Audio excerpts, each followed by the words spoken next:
So, thank you everybody for joining us with Conversations with Caregivers for, let's see, what month are we in? March.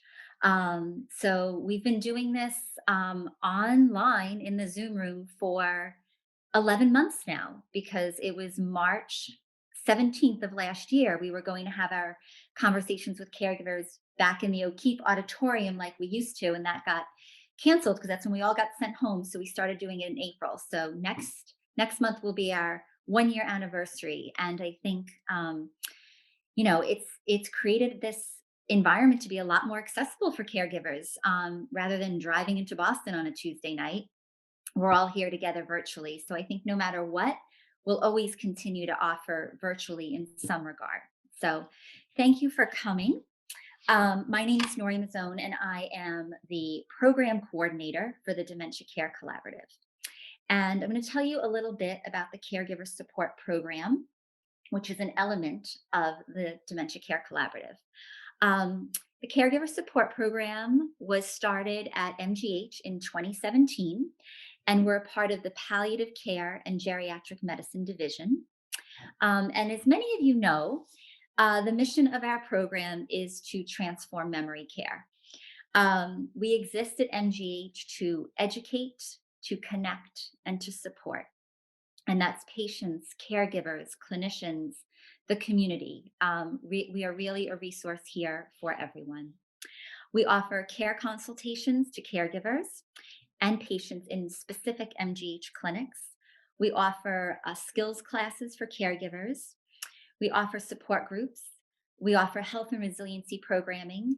And as many of you know, because you're returning, we do this educational series the third Tuesday of every month. The Caregiver Support Program is entirely funded by philanthropic support. So if you've been thinking, these are really amazing programs, and how do they just happen? They happen from really generous donors. So if you are interested in supporting the program, please know that you can reach out to anybody on our team, including me.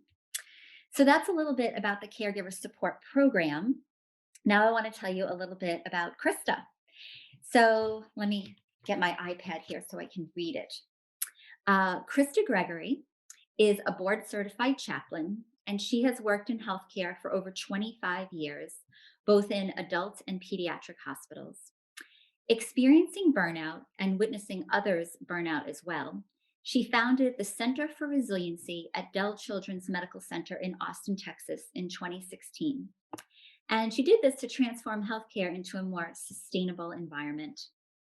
Since then, she and her team have researched and developed practical daily tools that restore medical professionals to their humanity, and caregivers as well.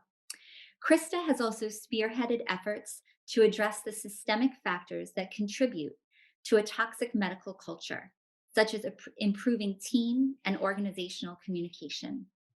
Krista is a trained teacher in mindful self-compassion and co-designer of the teacher training for the course Self-Compassion for Healthcare Communities with the Center of Mindful Self-Compassion. As you will witness in a few minutes, she is a dynamic speaker, presenter, and a thought leader in the field of resilience and wellness. And I am delighted to turn the spotlight over to Krista. I'm so glad she's here. Thank you so much. All right. Thank you very much, Nori. Oh, it's so good to be with all of you. It really is. And I see friends on the call too. So I'm really glad to see you.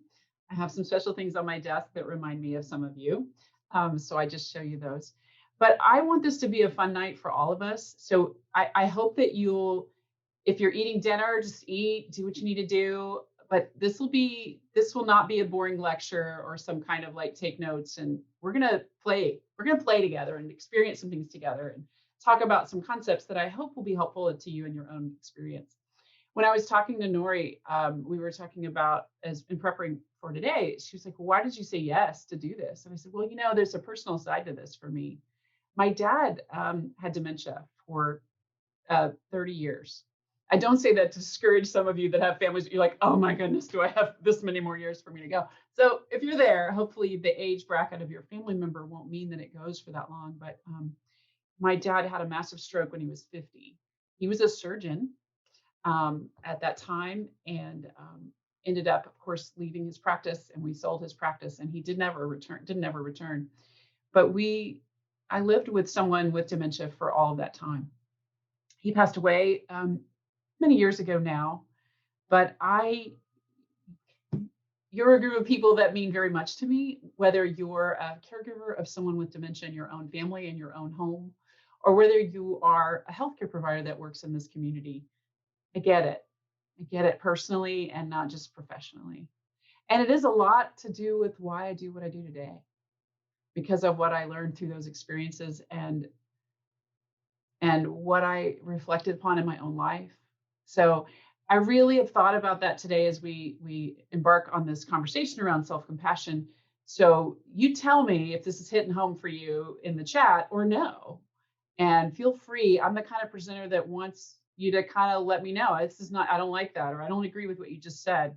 I'm good with that. We want to have a conversation tonight and not a lecture. So join me if you'd like, and however you'd like to do that.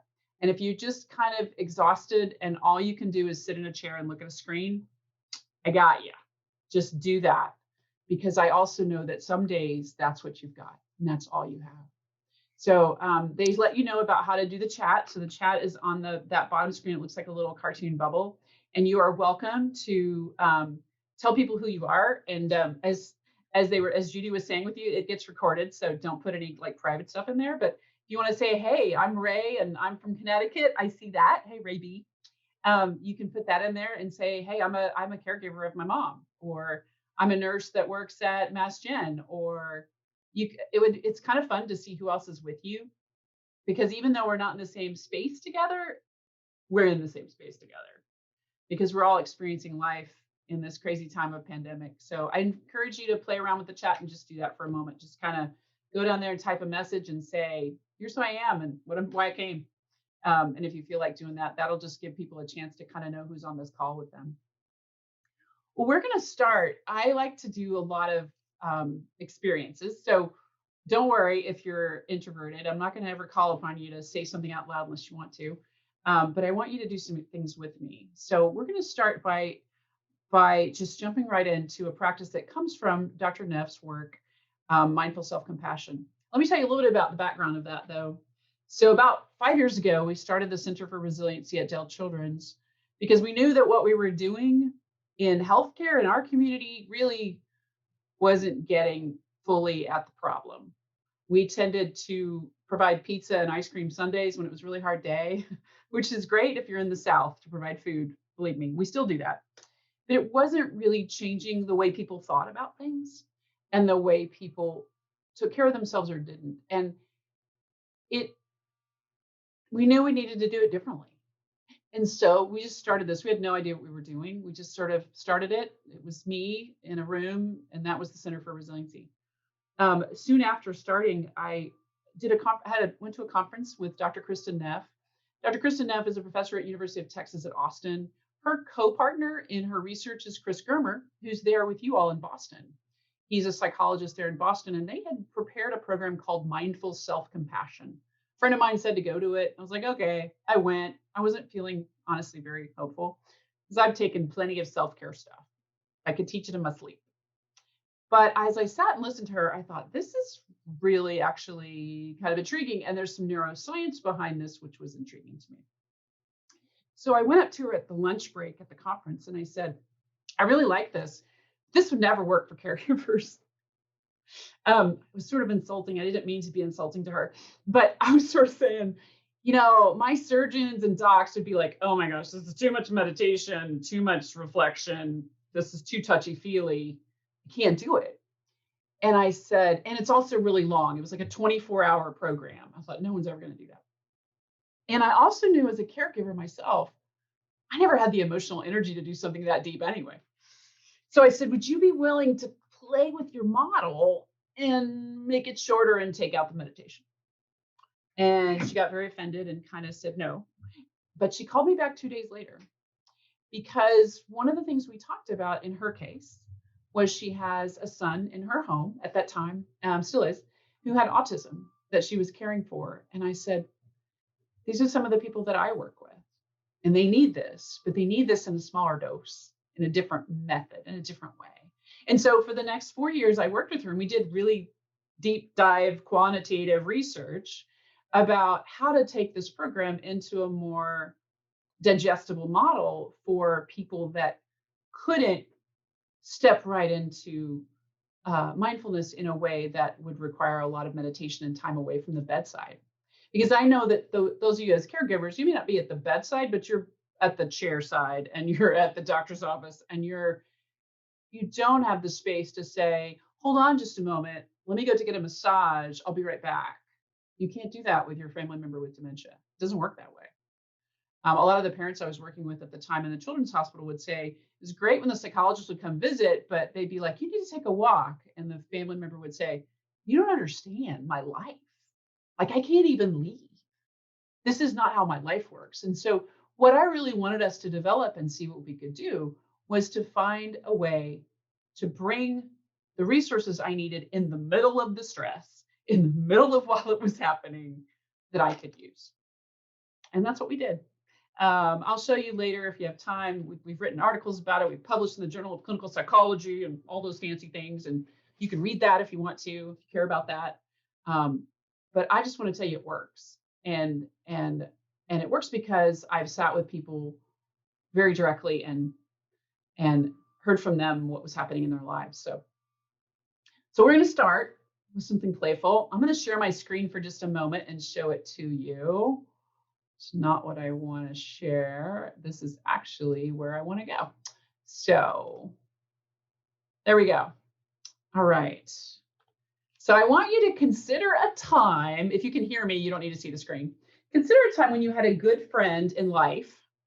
So your good friend, or if you're in healthcare, you want to go this way. I think we have both on the call. A good friend in your life or a colleague in the healthcare profession who was having a difficult time. Perhaps they were having a relationship struggle. Maybe they failed in some way as a parent or something like that. Or maybe if they were in healthcare, maybe they made a medical mistake, or they were second guessing themselves, or they didn't live up to their own expectations. So I'd like you to reflect for a moment. You can write it down if you want. You don't have to write it down, but just think about it. Think about a time when you had a close friend who was struggling in some way. They had a misfortune, they failed, they felt inadequate. And let me just say in this scenario, you're feeling pretty good about yourself. Okay. So it's a good day for you. So let's go. What do you typically say to your friend in situations like that? What do you typically say to your friend in situations like that? You can write it down if you've got a paper and pen in front of you. Just kind of look at it on the paper, it helps. What do you typically say to your friend when they're going through a hard time?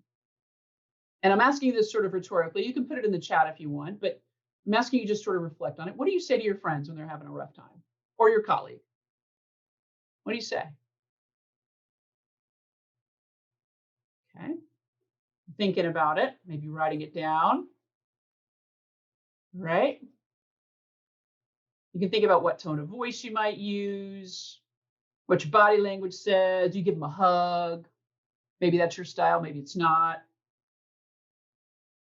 What's your style? What do you say? What tone of voice do you use? What kind of things do you say to them when they're really, really doubting themselves and you come along? All right, everybody kind of got it? You kind of know what your style is? You there? Judy and Nori, I can see on the screen. Okay. All right, people are putting a few things in the chat. Yep. Okay. All right. Nine. All of a sudden, my screen's not advancing. What do you say to yourself? Now I want you to think about a time when you are struggling, when you were having a hard time, when you were self-doubting, or you had a difficult situation with your kids or your family, or you did something at work and you're like, oh, dang. What do you say to yourself? See if you can write that down in front of you or really go there in your head. What do you say to yourself in the same scenario? What does the voice in your head say to you? What kind of tone of voice do you use with yourself? What's your posture? Do you have any nonverbal gestures? right. Now I want you to notice if you did you talk to yourself the same way you talk to a friend? Did you? And what was different? Was it the same or was it different? I'm going to stop sharing because I want to see you and I want to see the chat. Yep. It was different, Jennifer says. Okay. Yeah, very different, Charlene says. Oh yeah. Oh, I blamed myself and tied to help and tried to help my friend. Yeah, right? I expect more of myself and I'm harder on myself. Yep. I like it. Yeah. Okay. Yeah. This is kind of the work. This is sort of the base work of Kristen and Chris with this, which is really fascinating. And there's some great research about that. Harder on myself. Okay. So yeah, kind of different, huh? When you look at them, if you write it down, you're like, whoa, it can be really different. So what I'd like to do now is just tell you a little bit. What do you think the percentage of people is that are kinder to other people than they are to themselves? Just take a guess. Put in the chat if you'd like. What do you think that is? What do you think it is? Percentage. People that are kinder to other people than they are to themselves. 90%, 75%, 100%. Yeah, I can tell where you're coming from. 90%, 100%. Yep. Okay. Yep. 90, 100. I know. 100, 1,000%, 10,000%. Yeah, there's actually been research on this. Kristen is a great quantitative researcher. She loves quantitative research. And she and her colleague, Dr. Marissa Knox, researched this, and I work with both of them. And they found in the United States, so if you're coming from another country or you're having, but in the United States, they surveyed people. This was not just in healthcare. This was not just caregivers. 78%. So some of you were pretty close there. Way to go, Mary Ellen. 78% of people were kinder to other people than they are to themselves. What do you think the people are that are about equal? These are people that have had a lot of therapy. What do you want to guess? You've got 23% to play with. What do you want to guess? They're about the same. They're about the same to themselves that they are to other people. What do you think that is?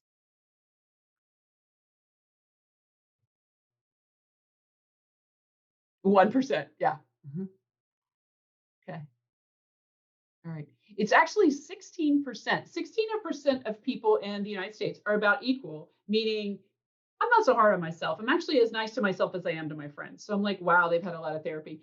But yeah, they're not hard on themselves, and there's many reasons why that is. One day I was walking out of the hospital, and there was a young girl sitting in the garden right outside my office, and I knew she was new in her role at the hospital. She was a scrub tech. She worked in the OR. She had been working with a really difficult surgeon, and I looked at her. I was like, "You okay?" I thought, "Oh no, she's had a rough day." And and she goes, "Yeah, I didn't really do everything they wanted me to do today, and they had a lot of feedback to offer me, but."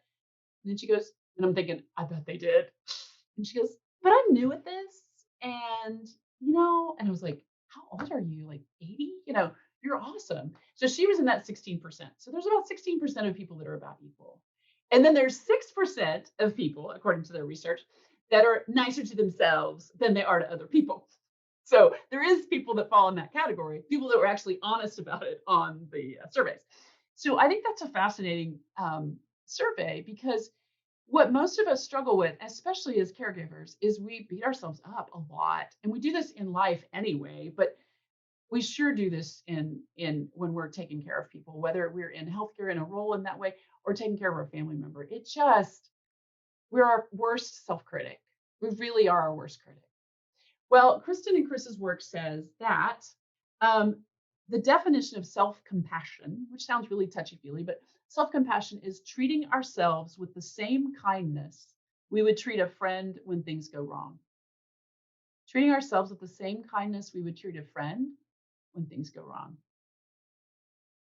Treating ourselves as we would like others, friends, and family to treat us. I call it, this isn't Kristen's work, I call it the golden rule remix. So, because it is, it's like a remix. Can I? What does that look like? Why would I do that?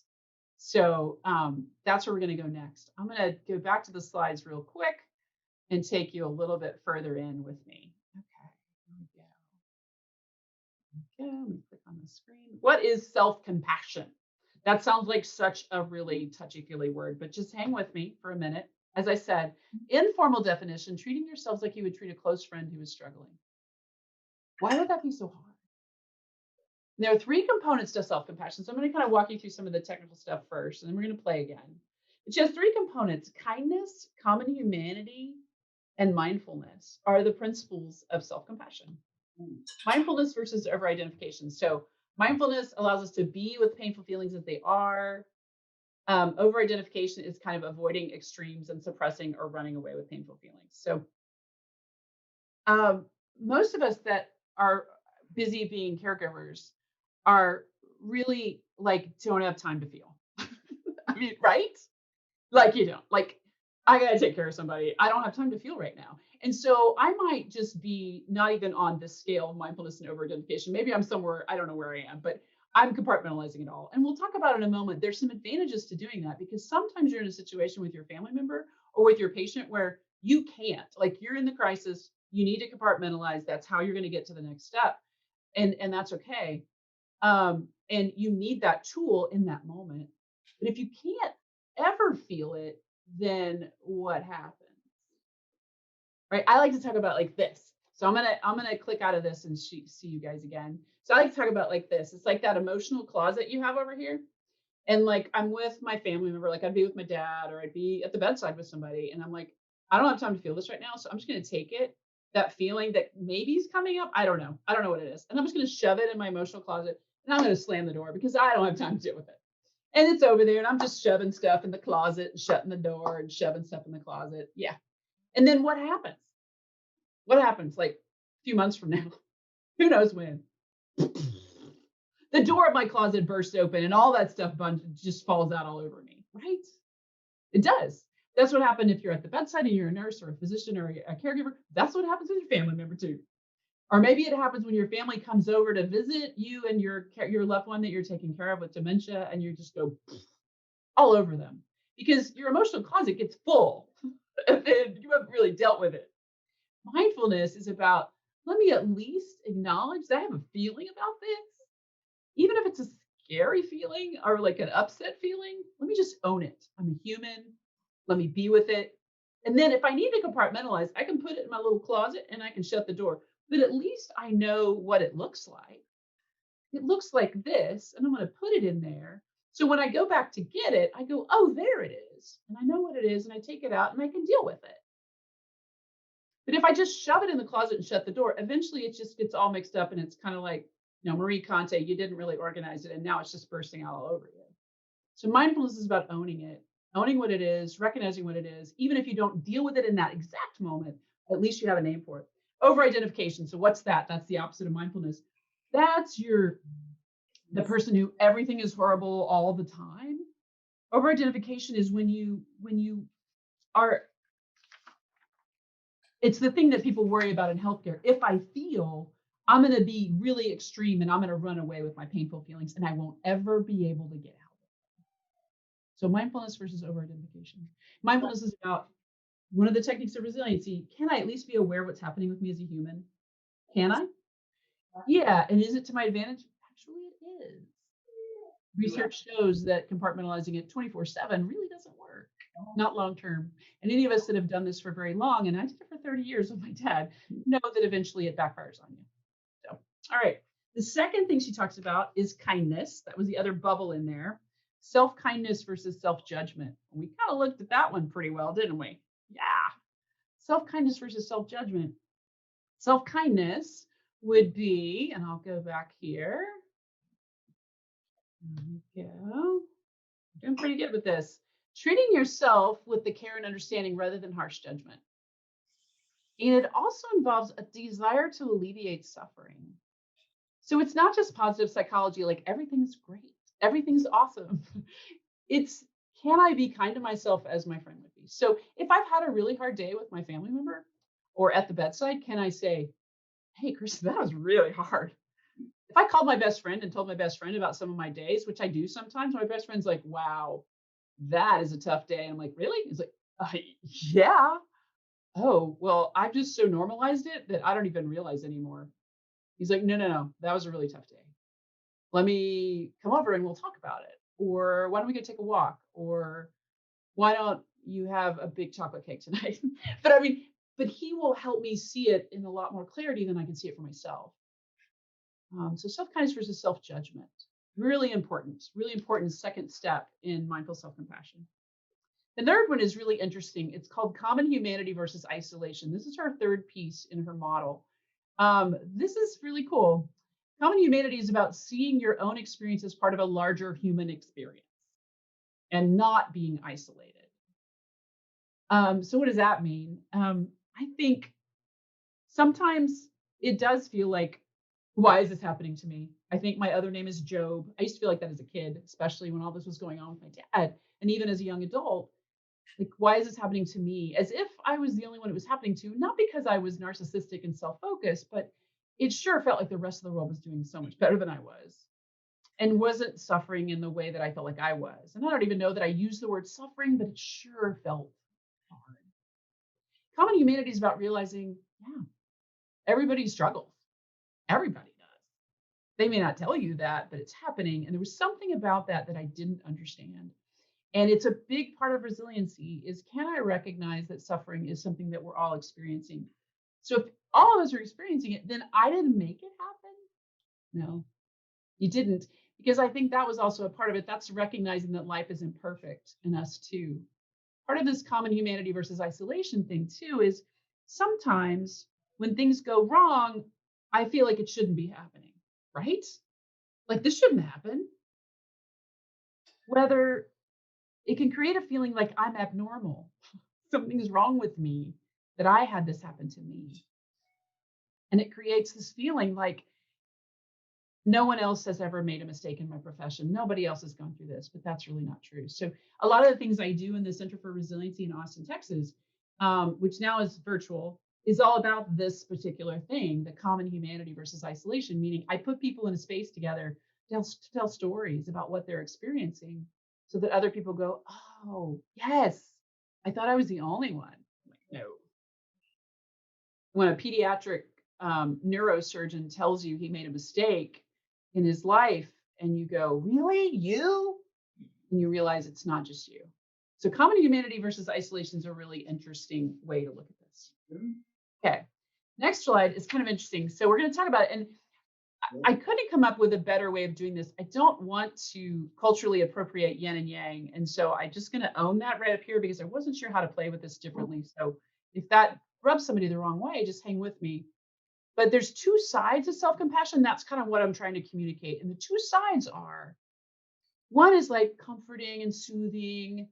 Oh, I'm going to take care of myself. I'm going to be kind to myself and I'm going to validate myself and not normalize the pain. I'm going to make it be, I'm going to take care of me.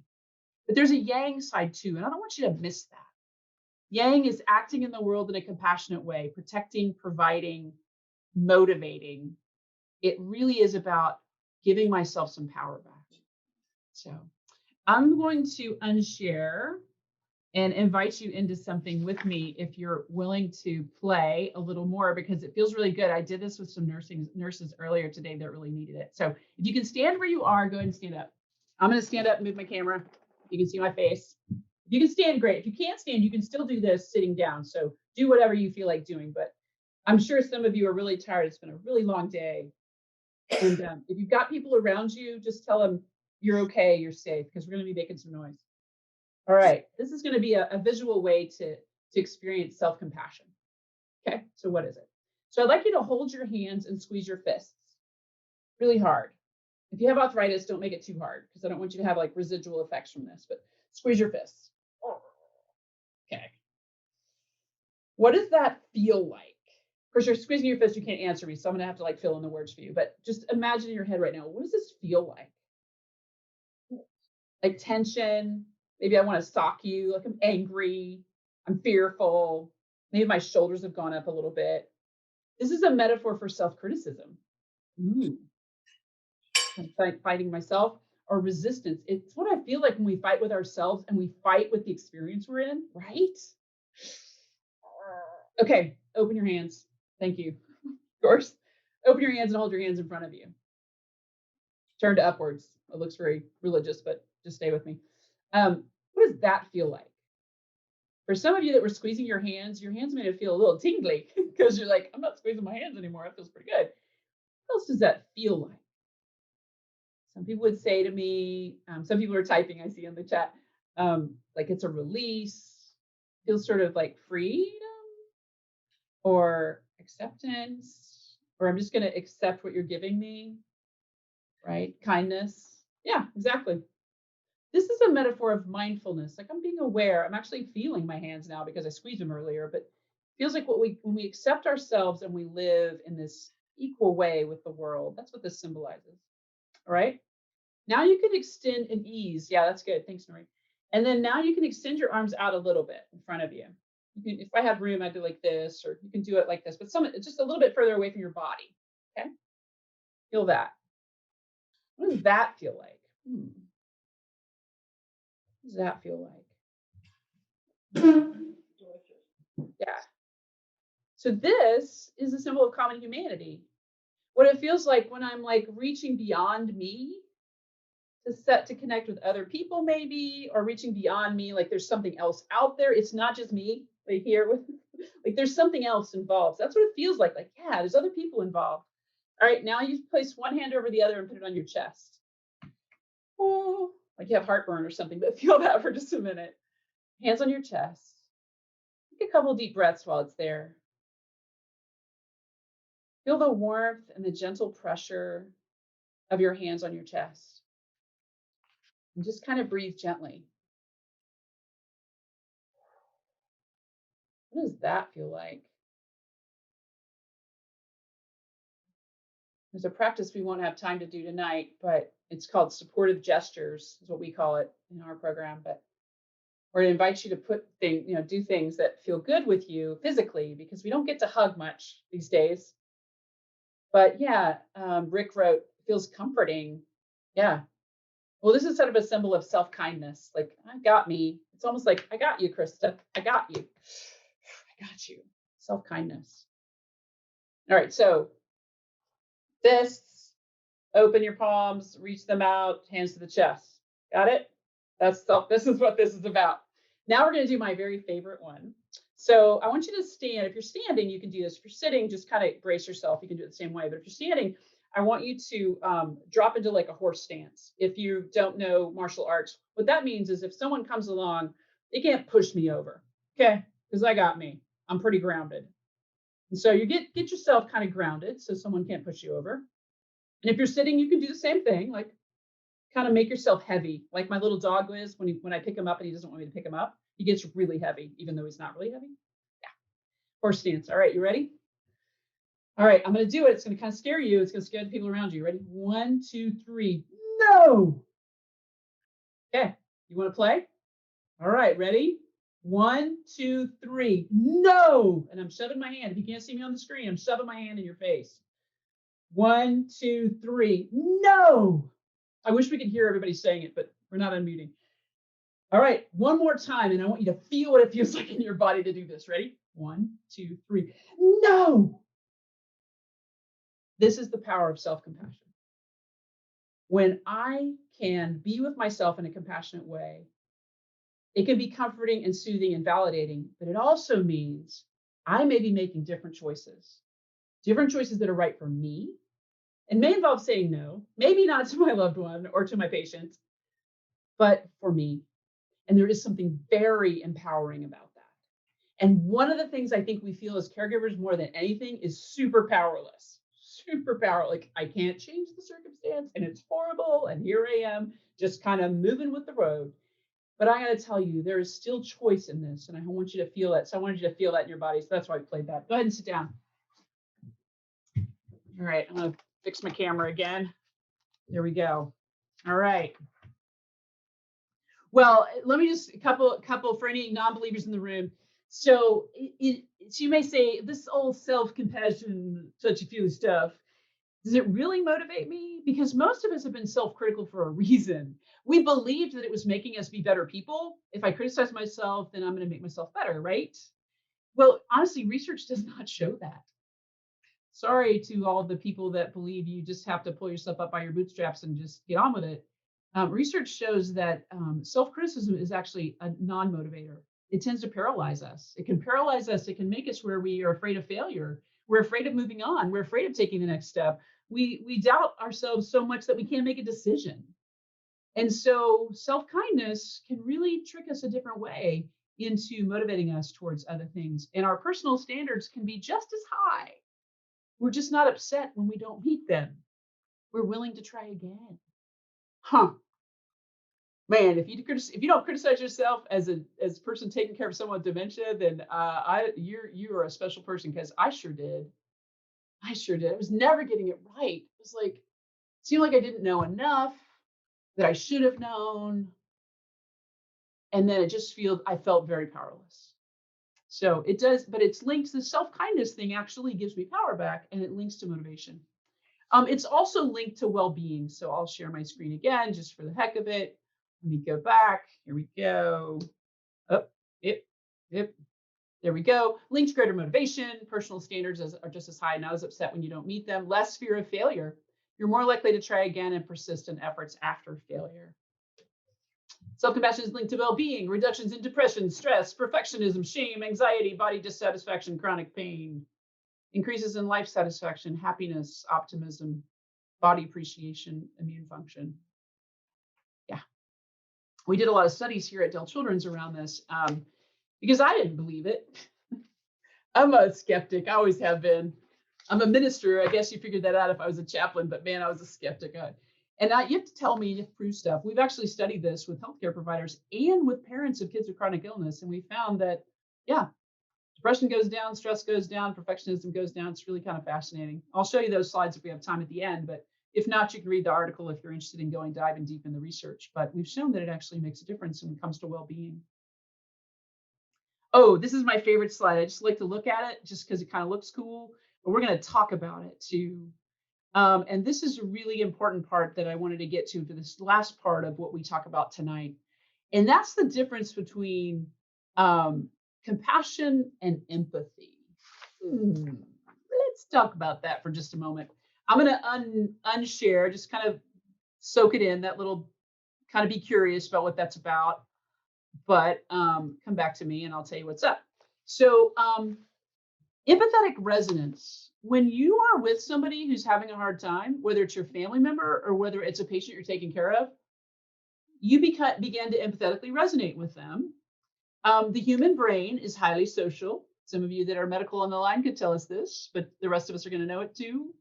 We seem to have neurons that are dedicated to perceiving in our own bodies what other people are experiencing. So I can see Jan's table up there, but if I could see Jan's face and look at her on the screen, I could kind of look back, or I can look at Nori and Judy right now in front of me, and I could go, huh, I don't read your face. You having a hard day, good day? I can read you, right?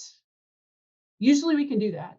Even with people with dementia who may not be able to communicate clearly or may not be able to say words that connect, you can read their face and know. Now, there are people in the world that don't do this very well. People that struggle with, that are on the spectrum, people that have autism, their brains work differently and they struggle to read people. But most of us can look at each other and kind of read without any words. And why is that? There's a lot of research about this too, by the way, in case you need to know that.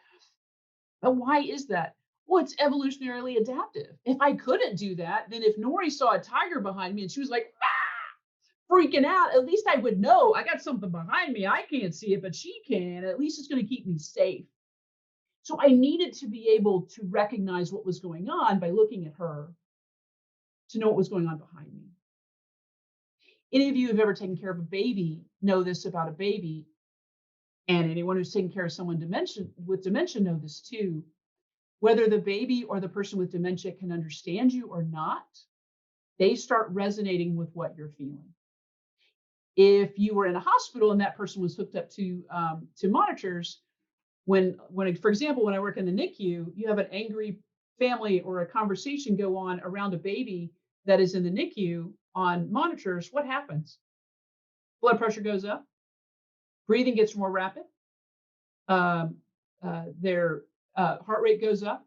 It's fascinating.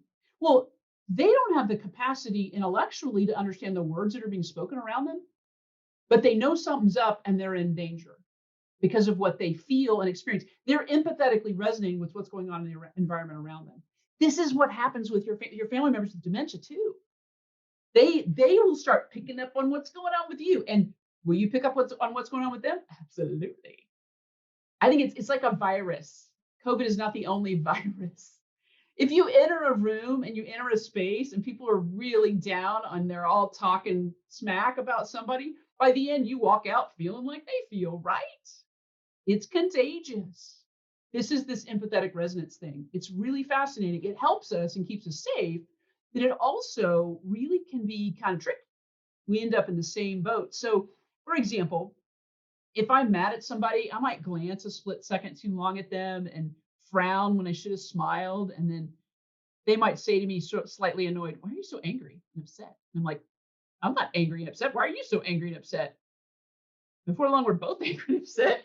And we've been communicating with each other without even realizing it, by our eyes, by our experiences, by our. And so that's what empathetic resonance is all about. You can be influenced by the emotions of other people around you, your coworkers, your patients and families, your loved one who has dementia, your other family members that come along while you're taking care of your loved one with dementia, and they walk in and they have some attitude, and then before long you do too, right? Yeah. We register these things unconsciously sometimes. Sometimes it's conscious, you realize. Sometimes it's not. And it impacts our mood. When we empathetically resonate with people that are suffering, and most of the people we come in contact with, if we're dealing with someone like this that's going through a hard time all the time, it's every day. It's 24/7 for some of you. It can be really hard. And what if you're empathetically resonating with someone who's suffering all the time, 24/7, what does that lead to? Stress and burnout, right? I'm constantly doing this with you and you're suffering and I'm suffering and we're both suffering. What's going to happen? I'm going to get really tired. What are some signs of burnout? That's an overused term, but what are some signs? You can put it in the chat if you want to. What are some signs when you know, like, I'm done? I'm so done. What happens to you? Or what happens to other people? Let's say that.